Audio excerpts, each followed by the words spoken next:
So hello and welcome everyone, आप सभी का स्वागत है मेरे चैनल पर। आज हम इस वीडियो में कवर करेंगे क्लास 10th एक्सरसाइज 3.1 का क्वेश्चन 6।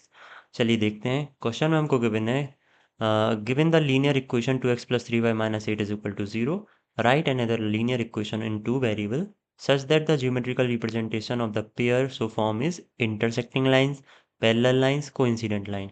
देखो हमको एक इक्वेशन गिवन है क्वेश्चन में, वो है 2x plus 3y minus 8 is equal to 0। ये हमें गिवन है, ठीक है। इक्वेशन फर्स्ट मान लेते हैं इसको। अब जिसका फर्स्ट पार्ट है उसमें शो करना है इंटरसेक्टिंग लाइंस हो, मतलब हमें अपने मन से एक और इक्वेशन फॉर्म करनी है जो कि सेकंड इक्वेशन होगी। तो हमें ऐसी इक्वेशन फॉर्म करनी है कि फर्स्ट और सेकंड इक्वेशन जो हों वो इंटरसेक्टिंग लाइंस की इक्वेशंस हो, ठीक है।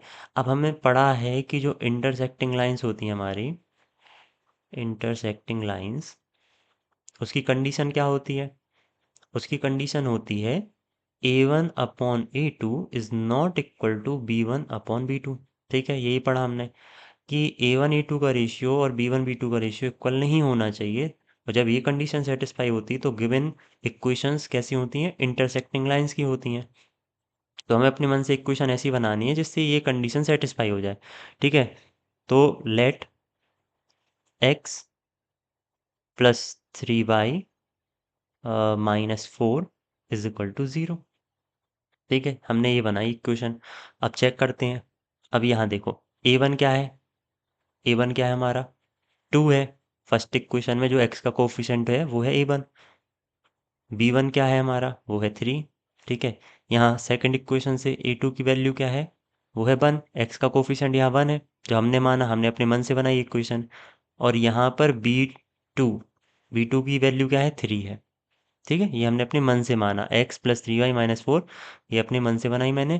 तो अब चेक करते हैं कि जो हमने बनाई है वो इंटरसेक्टिंग लाइन फॉर्म कर रही है या नहीं। तो सबसे पहले हम रेशियो निकालते हैं। a1 अपॉन ई टू कितना आ रहा है? 2/1 that is 2। b1 upon B two कितना आ रहा है? 3/3 दैट इज 1। तो हमने देखा कि a1 upon A two not equal to b1 upon B two. तो हम कह सकते हैं कि जो हमने गिवन इक्वेशन बनाई है ना, ये फॉर्म की है, और जो फर्स्ट इक्वेशन गिवन थी, ये दोनों जो पेयर ऑफ इक्वेशंस हैं वो इंटरसेक्टिंग लाइन की ही है। क्लियर? इस टाइप से हमें खुद से अपने मन से इक्वेशन बनानी है कि वो इस कंडीशन को सेटिस्फाई कर दे। ठीक है, आई होप आपको समझ में आया होगा। चलिए अब हम सेकंड पार्ट की तरफ बढ़ते हैं। इसमें हमें पैरेलल लाइंस की इक्वेशन फॉर्म करनी है, ठीक है। मतलब गिवन इक्वेशन तो है ही हमारी first equation, 2x plus 3y minus 8 is equal to 0, ये हो गई फर्स्ट। ठीक है, अगेन ये हमारी गिवन इक्वेशन है। अब हमें सेकंड इक्वेशन अपने मन से फॉर्म करनी है, और वो ऐसी होनी चाहिए कि वो क्या कंडीशन सेटिस्फाई करे। कंडीशन क्या होती पैरेलल लाइंस की? a1 upon A two is equal to v1 upon B two but not equal to c1 upon c2। ठीक है, ये जो कंडीशन होती है हमारी पैरेलल लाइन की कंडीशन होती है, ये कंडीशन सेटिस्फाई होना चाहिए, ठीक है। तो हम अपने मन से ऐसी इक्वेशन बनाएंगे जिससे ये कंडीशन सेटिस्फाई हो जाए। सो चलिए बनाते हैं। इसमें अगर मैं ले लूँ 4x प्लस 6y, हाँ, plus 6y minus 9 is equal to 0। Check करते हैं। अब देखो, ए वन कितना है? 2 है। ए टू कितना है? 4 है। ए वन की वैल्यू 2 है, ए टू की वैल्यू 4 है। बी वन की वैल्यू 3 है। बी वन कितना है हमारा? 3 है। बी टू की वैल्यू 6 है। B two is equal to 6। C one value कितनी है हमारी? सी वन की वैल्यू है माइनस 8। और यहाँ पर सी टू की वैल्यू कितनी है? माइनस 9। क्लियर? अब रेशियो चेक करते हैं हम। A one upon A two कितना आएगा हमारा? 2/4 that is 1/2।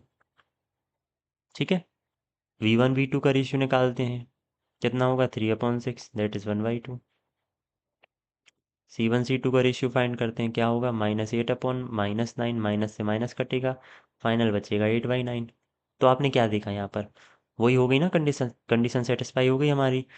a1 upon A two equal to b1 upon B two, मतलब ये दोनों इक्वल हो गए, half half, 1/2 but not equal to c1/c2। ठीक है, क्योंकि इसकी वैल्यू 8/9 है। सो ये जो कंडीशन है पैरेलल लाइन की कंडीशन होती है। सो हमारी जो हमने अपने मन से इक्वेशन बनाई है वो करेक्ट इक्वेशन है, ठीक है। तो ये हमारी सेकंड इक्वेशन हो जाएगी। सो ये ठीक है, क्लियर। अब बढ़ते हैं थर्ड पार्ट की तरफ। सो थर्ड पार्ट में हमें कोइंसिडेंट लाइंस वाली इक्वेशन फॉर्म करनी है। तो वही गिवन इक्वेशन है ही हमारे पास, क्या है, 2x plus 3y minus 8 is equal to 0। ठीक है, ये फर्स्ट इक्वेशन। अब सेकंड इक्वेशन हमें इस टाइप से फॉर्म करनी है जो कोइंसिडेंट लाइन की कंडीशन सेटिस्फाई करे। क्या होती है कंडीशन? होती है हमारी a1/a2 equal to b1/b2 equal to c1/c2। ये कंडीशन होती है कोइंसिडेंट लाइन की। ठीक है, ये सेटिस्फाई करेगा तो वो जो हम इक्वेशन बनाएंगे वो उसके लिए कोइंसिडेंट लाइन फॉर्म करेगी। ठीक है, चलिए देखते हैं। तो अगर हम यहाँ ले लें, let suppose 4x plus 6y minus 16 is equal to 0। ठीक है, क्योंकि देखो 1/2 1/2 1/2 हो जाएगा, इक्वल हो जाएगा। तो 4x plus 6y minus 16 is equal to 0। अब चेक कर लेते हैं। तो ये हमारी सेकंड इक्वेशन हमने मानी। ठीक है, चेक करें। तो a1 की वैल्यू क्या है, 2 है, b1 की वैल्यू 3 है, c1 की वैल्यू माइनस 8 है, a2 की वैल्यू 4 है, b2 की वैल्यू 6 है और c2 की वैल्यू माइनस 16 है। रेशियो निकालते हैं, a1/a2 2/4 दैट इज़ 1/2। ठीक है, b1/b2 दैट इज़ 3/6। तो क्या हो जाएगा 1/2, और c1/c2 -8/-16 वो भी कितना हो जाएगा 1/2। तो क्या चेक किया हमने, क्या देखा कि तीनों रेशियो इक्वल हैं और हमें पता है कि जो गिवन कंडीशन है किसकी है, कोइंसिडेंट लाइन। तो जो हमने इक्वेशन फॉर्म की है ना, वो फर्स्ट इक्वेशन के साथ मिलकर किस टाइप की लाइन फॉर्म कर रही है, कोइंसिडेंट लाइन फॉर्म कर रही है। क्लियर? आई होप आपको समझ में आया होगा। चलिए क्वेश्चन 7 देखते हैं। ये क्वेश्चन 7 देखते हैं। क्वेश्चन 7 है हमारा, draw the graph of equation x minus Y plus 1 is equal to 0 and 3x plus 2y minus 12 is equal to 0 determines the coordinates of the vertex of the triangle formed by these lines and the X axis and set the triangular region. ठीक है, हमें बताना है कि जो हमें given equations हैं उसको पहले हम ग्राफ पे प्लॉट करेंगे, उससे एक ट्राइंगल फॉर्म होगा, उस ट्राइंगल की जो 3 वर्टेक्स हैं उन तीनों वर्टेक्स के हमें कोऑर्डिनेट्स बताना है। ठीक है, और फिर वो जो ट्राइंगल फॉर्म होगा उसको शेड करना है हमें। बस इतना ही करना है। चलिए स्टार्ट करते हैं सॉल्यूशन। फर्स्ट इक्वेशन क्या है हमारी, वो है x minus Y plus 1 is equal to 0, यही है। तो हमने क्या सीखा कि या तो हम x के इक्वल में निकालेंगे या तो y के इक्वल में इक्वेशन को कर लेंगे। तो यहाँ से अगर हम x इज इक्वल टू करेंगे तो क्या हो जाएगा, वो हो जाएगा y माइनस 1, यही होगा। ठीक है, अब हम यहाँ पर क्या करेंगे, अपने मन से यहाँ यहाँ पर y की वैल्यू प्लेस करेंगे और हमें x की वैल्यू मिल जाएगी।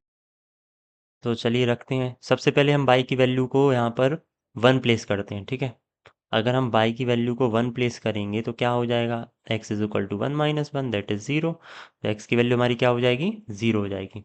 ठीक है, एक और इक्वेशन मतलब एक और y की वैल्यू पुट करते हैं। तो अब हम यहाँ पर y की जगह पर 2 रखेंगे तो क्या हो जाएगा, 2 माइनस 1 दैट इज 1।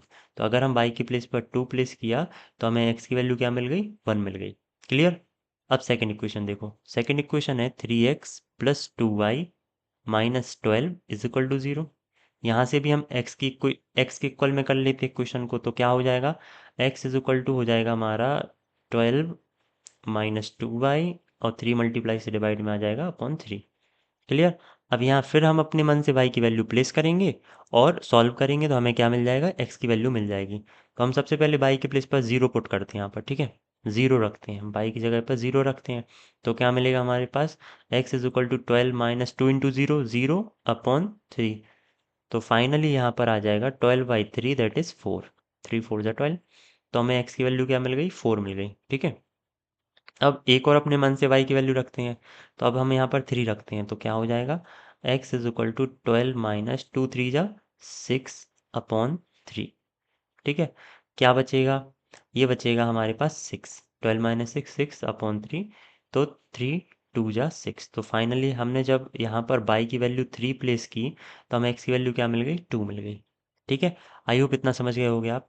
तो हमने फर्स्ट इक्वेशन से एक्स वाई कोऑर्डिनेट्स निकाल लिए, सेकंड इक्वेशन से एक्स वाई के कोऑर्डिनेट्स निकाल लिए। अब हम इनको प्लॉट करेंगे ग्राफ पे। ठीक है, सो फर्स्ट इक्वेशन से एक्स वाई के कोऑर्डिनेट आए थे 0,1 एंड 1,2। तो इसको प्लॉट करते हैं। 0,1 देखो एक्स 0 है, वाई 1 है, तो ये वाई एक्सिस पे लाई करेगा ये पॉइंट हमारा। तो ये यहाँ करेगा वाई एक्सिस पे 1 पोजीशन पे। ठीक है, 1 प्लेस पे।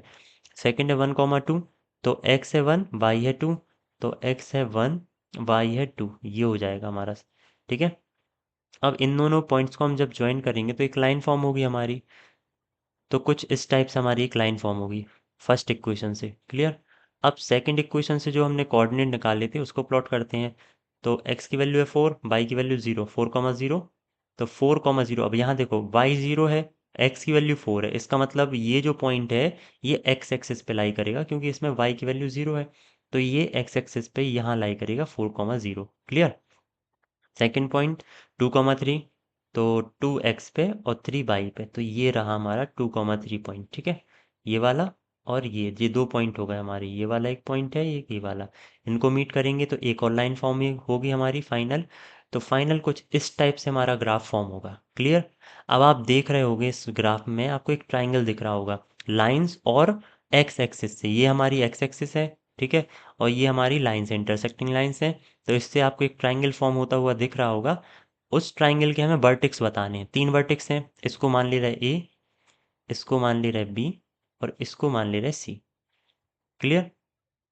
तो जो हमारा पहला वर्टेक्स ए है उसके कोऑर्डिनेट क्या है हमारे, देखो एक्स की वैल्यू इसमें 2 है और वाई की 3 है, तो ये हो जाएगा 2,3। सेकेंड वर्टेक्स बी, बी की क्या है वैल्यू हमारी, यहाँ देखो एक्स की वैल्यू -1 है और एक्स एक्स पे ही लाई कर रहा है पॉइंट, तो वाई तो 0 होगा, तो बी का हो जाएगा -1,0। सी पे आते हैं, अब भी सी पॉइंट भी एक्स एक्सिस पे लाई कर रहा है, इसका मतलब इसमें वाई की वैल्यू तो 0 होगी, एक्स की वैल्यू 4 होगी, तो ये हो जाएगा 4,0। तो ये हो गए हमारे तीनों वर्टेक्स के कोऑर्डिनेट्स। अब हमें सेट करना है ट्रायंगुलर पार्ट, तो ये बस मैं यहाँ पर ऐसा सेट कर दूंगा। ठीक है, क्लियर। तो ये बहुत ही सिंपल क्वेश्चन था और बहुत इंपॉर्टेंट भी है, याद रखना इसको। Thank you.